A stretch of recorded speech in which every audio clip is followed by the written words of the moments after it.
Important section है ये, very very very, एक और very sir important section, that is 80JJA, क्या है, जा आ, जा आ, जा आ, ठीक ठीक है सर। और एक स्लाइड में समझते हैं इसे। नेक्स्ट सेक्शन जो हम पढ़ने जा रहे हैं, सेक्शन 80JJA, 80 जा आ, क्या है, 80 जा आ, 80JJA ये बात करता है डिडक्शन, लिखे मेरे साथ आप लोग, deduction in respect of employment of new employ, deduction in respect of employment cost of new employees. मतलब क्या है सर, मतलब ये है कि गवर्नमेंट ऑफ इंडिया भारत में एम्प्लॉयमेंट को क्या कर चाहती है, एम्प्लॉयमेंट को इनकरेज कर रही है कि भाई ज्यादा से ज्यादा लोगों को एम्प्लॉयमेंट मिले। मेक इन इंडिया चल रहा है भाई, चीजें इंडिया में बनाओ। तो जब भी कोई मेक इन इंडिया कंसेप्ट आता है तो बोला जाता है ना कि मान लो लिथियम आयन बैटरी की फैक्ट्री लगेगी तो इतने एम्प्लॉयज आएंगे, आईफोन अपना नया मैन्युफैक्चरिंग हब भारत में खोलने वाला है तो बोला जा रहा है 68,000 लोगों को डायरेक्ट रोजगार एम्प्लॉयमेंट मिलेगी। मतलब इस तरीके की चीजें अब आने लग रही हैं सामने, ठीक है। तो सर एक सेक्शन भी दी गई थी एम्प्लॉयमेंट बढ़ाने के नजरिए से, 80JJA, 80 जा आ, इसमें बोला गया कि एडिशनल एम्प्लॉय कॉस्ट, जो भी एडिशनल एम्प्लॉयमेंट कॉस्ट आती है ना, एडिशनल एम्प्लॉय कॉस्ट जो भी होगी किसी भी की एडिशनल एम्प्लॉय कॉस्ट, उसका 30% तक का डिडक्शन दे दी जाएगी। एडिशनल एम्प्लॉय कॉस्ट का 30% डिडक्शन मिलेगा 80JJA में, और ये कॉन्सिक्वेंटली 3 इयर्स तक लगातार मिलता रहेगा।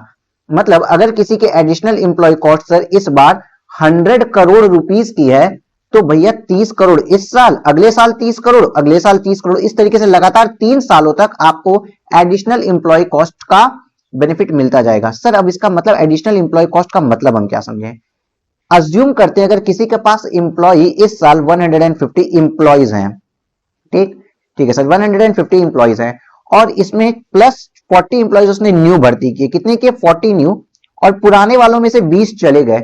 सर इस बार तो उसके पास 170 एम्प्लॉयज हो गए। इट मींस एडिशनल एम्प्लॉय कितने हैं, 20 एम्प्लॉय। तो इन 20 एम्प्लॉयज के जो एम्प्लॉयमेंट कॉस्ट आएगी ना, एम्प्लॉय कॉस्ट आएगी, उसके 30% का डिडक्शन मिलता है 80JJA में। बहुत ज्यादा परेशान होने की जरूरत नहीं है, अभी आपको सब कुछ धीरे धीरे समझ में आएगा। ये इंपॉर्टेंट सेक्शन है सर। लेकिन अगर यहीं पे कंडीशन अगर एक ऐसी आ जाती कि जैसे 150 एम्प्लॉय होते, 40 न्यू आते, 40 ही चल जाते और 150 एम्प्लॉय बचते, तो क्या मेरा एडिशन कुछ हुआ, जितनी एम्प्लॉय बिगिनिंग में थे उतनी एम्प्लॉय एंड में है, तो कोई एडिशनल एम्प्लॉयमेंट कॉस्ट की बात यहां नहीं होती, कोई 80JJA का कोई डिडक्शन नहीं मिलता। क्लियर है सर। सर इस मींस यहां पे कुछ कंडीशंस भी अब आएगी, कि कंडीशंस भी आएगी 80JJA के लिए कि किस टाइप के एम्प्लॉय पे मिलेगा। पहली बात तो किस टाइप ऑफ एम्प्लॉय पे मिलेगा, और दूसरी बात सर किसको मिलेगा, ये दोनों चीजें आएंगी सर। इसका मतलब दो हमें बाइफर्केशन पढ़ना है कि किसको 80JJA का बेनिफिट मिलेगा और किस टाइप के एम्प्लॉय को रखने पे बेनिफिट मिलेगा। तो आइए पहले देखते हैं किसको बेनिफिट मिलेगा।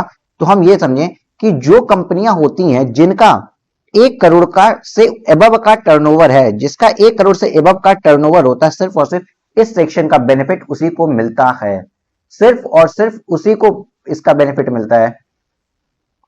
और वो कोई भी एसएससी हो, एनी एसएससी अगर हो, चाहे इंडिविजुअल हो चाहे कोई भी हो, कोई भी एसएससी जिसका बिजनेस, जो बिजनेस में इंगेज्ड इन अ बिजनेस, जो भी बिजनेस में इंगेज्ड है भैया, जो भी बिजनेस में इंगेज्ड है, उसको 1 करोड़ से एबव का टर्नओवर अगर है तो एलिजिबल है 80JJA में डिडक्शन लेने के लिए।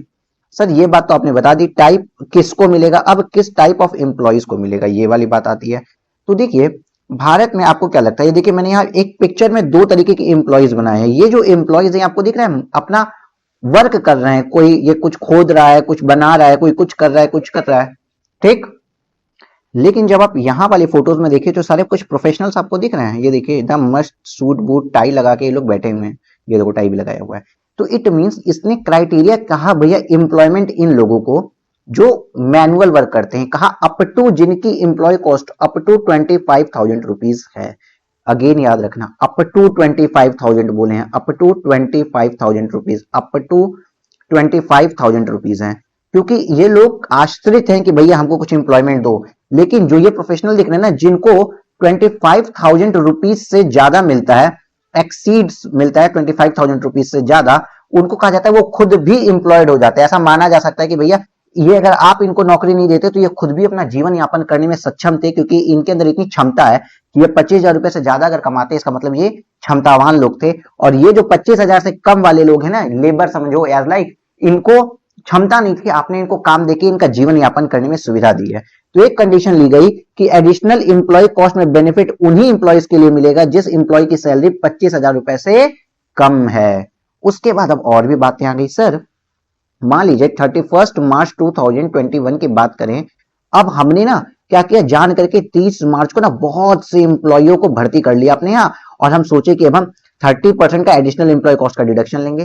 तो गवर्नमेंट ऑफ इंडिया आई, भैया हम इनकरेज करना चाहते हैं कि आप करो, लेकिन हम बेवकूफ नहीं है।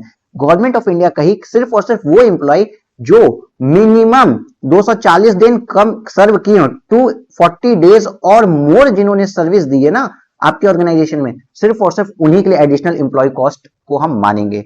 और दूसरी बात, जो पार्टिसिपेट करते हैं रिकॉग्नाइज्ड प्रोविडेंट फंड के लिए, ये दोनों कंडीशन भी सेटिस्फाइड होनी चाहिए। पहली बात तो वो इंप्लॉइज की सैलरी 25,000 रुपए तक होनी चाहिए, 25,000 से ज्यादा नहीं होनी चाहिए। वो इंप्लॉय 240 दिन या उससे ज्यादा इंप्लॉयड होना चाहिए और पार्टिसिपेट करना चाहिए रिकॉग्नाइज्ड प्रोविडेंट फंड के अंदर। ठीक ठीक है सर। तो ऐसे एडिशनल इंप्लॉइज के लिए हमको 80JJAA में 30% ऑफ इंप्लॉयमेंट कॉस्ट का बेनिफिट मिलता है कॉन्सिक्वेंटली 3 इयर्स तक। अभी सर बात खत्म नहीं हुई, लेकिन इसके अलावा कुछ बिजनेसेस, ये तो बहुत बड़े बड़े बिजनेस की बात है सर, कुछ छोटे बिजनेसेस पे आते हैं। छोटे हैं लेकिन जरूरी हैं सर, छोटे तो वैसे नहीं कह सकते। ये देखिए आपको दिख रहा होगा, ये विंटर की जैकेट्स हैं सर, ये विंटर पे हैं, तो क्या ये समर में काम करते होंगे? हाँ सर समर में काम करते होंगे, ऐसा बिल्कुल नहीं है। मान लीजिए छोटा व्यापारी था, इसके पास मशीनरी केवल विंटर्स के ही काम करने के लिए थी, ये सीजनल नेचर का काम कर रहा है भाई। या फिर तो 3 स्पेसिफिक है, ये स्पेसिफिक है, स्पेसिफिक 3 इंडस्ट्रीज को थोड़ी छूट दी गई है कि अगर आप सीजनल क्लोथ्स अपैरल्स में काम करते हैं, अपैरल्स की बात की गई है यहाँ पे, ये एकदम स्पेसिफिक कहा गया है। आपको लिखना हो आप पॉज करके लिख लीजिएगा, स्पेसिफिक कहा गया है कि अगर आप इसमें हैं अपैरल या फिर लेदर इंडस्ट्रीज में, लेदर के मैन्युफैक्चरर हैं, ये सब सिर्फ मैन्युफैक्चरर के लिए बात हो रही है। देखो मैन्युफैक्चरर ऑफ अपैरल है या फिर लेदर प्रोडक्ट्स हैं, लेदर प्रोडक्ट्स, चाहे लेदर की जैकेट ही क्यों ना बना रहे हो, चाहे बैग बना रहे हो, शूज बना रहे हो, या फिर अगेन आप फुटवेयर में भी अगर आप हैं फुटवेयर में, तो इन 3 इंडस्ट्री स्पेसिफिक के लिए लॉ में क्या, इन 3 इंडस्ट्री स्पेसिफिक के लिए कहा गया है कि अगर इसमें इंप्लॉइज 150 डेज और मोर भी रह जाते हैं ना, तो भी हम आपको 80JJAA का डिडक्शन देंगे, 80JJAA का डिडक्शन देंगे। ठीक ठीक है सर जी। और कुछ समझ में ना है सर? सब कुछ समझ में आ गया। याद रखिएगा गवर्नमेंट ऑफ इंडिया के पास हथियार था डिडक्शंस का, उसने डिडक्शन का हथियार चला दिया।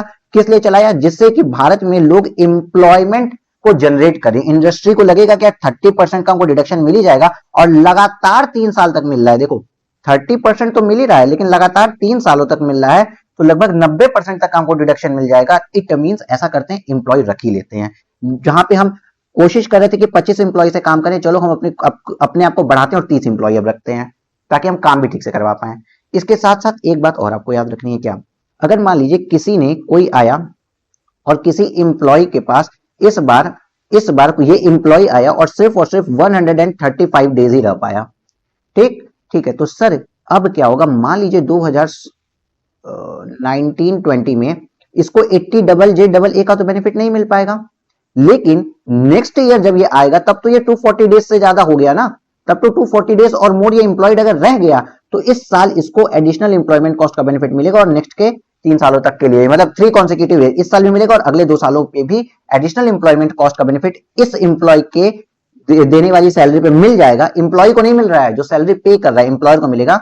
इस एम्प्लॉय के लिए भी बेनिफिट मिल जाएगा, लेकिन नेक्स्ट ईयर में मिलेगा। एज लाइक एडिशनल डेप्रिसिएशन आपको आधा इस साल अगर मिलता है, तो आधा बचा हुआ अगले साल मिल जाता है ना। उसी तरीके से अगर 135 दिन ही रहा, क्राइटेरिया नहीं कर पाया ये एम्प्लॉय कंप्लीट, तो नेक्स्ट ईयर में जब ये 240 डेज और मोर कर लेगा, तो इसको ट्रीट इस तरीके से किया जाएगा एज लाइक फ्रेश एम्प्लॉय है। क्लियर? Yes sir clear. अब आओ इसके क्वेश्चन पे पढ़ते हैं, क्योंकि ये क्वेश्चंस इंपॉर्टेंट हैं।